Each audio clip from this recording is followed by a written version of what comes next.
Isa sa hindi ko malilimutan sa aking kabataan is yung paglalaro ng basketball. So, siyempre dahil sa kabataan ko is bola is life. Hindi pwedeng hindi ka pwede maglalaro.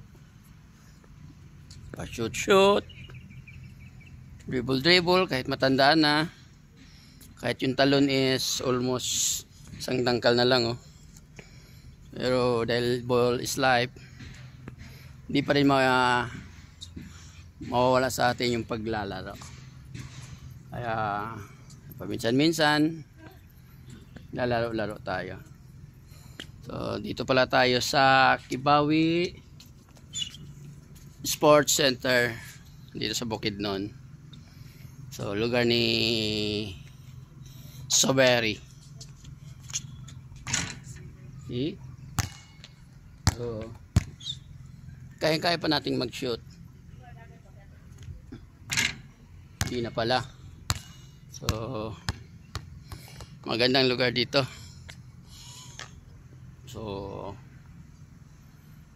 may mga punong kahoy pa, matataas pa mga punong kahoy. Track and field nila oh. Rubberized na. So pag sinabing rubberized, pang tournament na talaga. Hindi pa rubberized, spalto. Yan. So dito pala nagkaroon ng regional meet last March.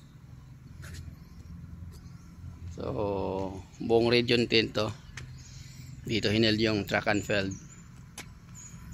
Okay, so mataas na yung sikat ng araw at ang sarap na sa pakiramdam na nakakapaglabas ka rin ng pawis.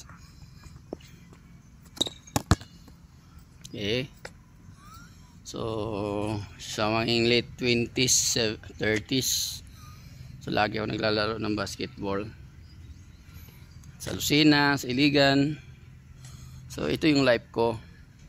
Minsan nagre-referee ng tournament, minsan naglalaro ligang labas. So ito yung life ko dati ng kabataan pa. Pero dahil ito yung hilig natin, namana ng isang pamangkin natin, ang galing maglalaro, si Frankie.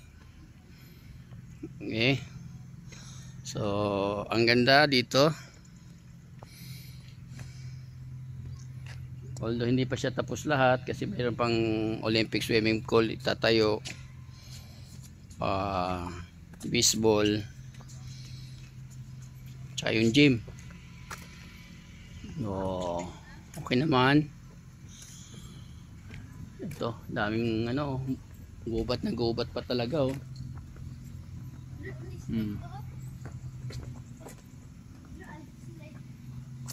So palakata, mahogani, mga mahogani daw yan.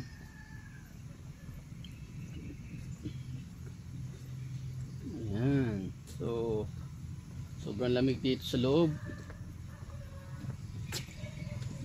Ayan. So naka-preserve talaga kanilang man-made forest.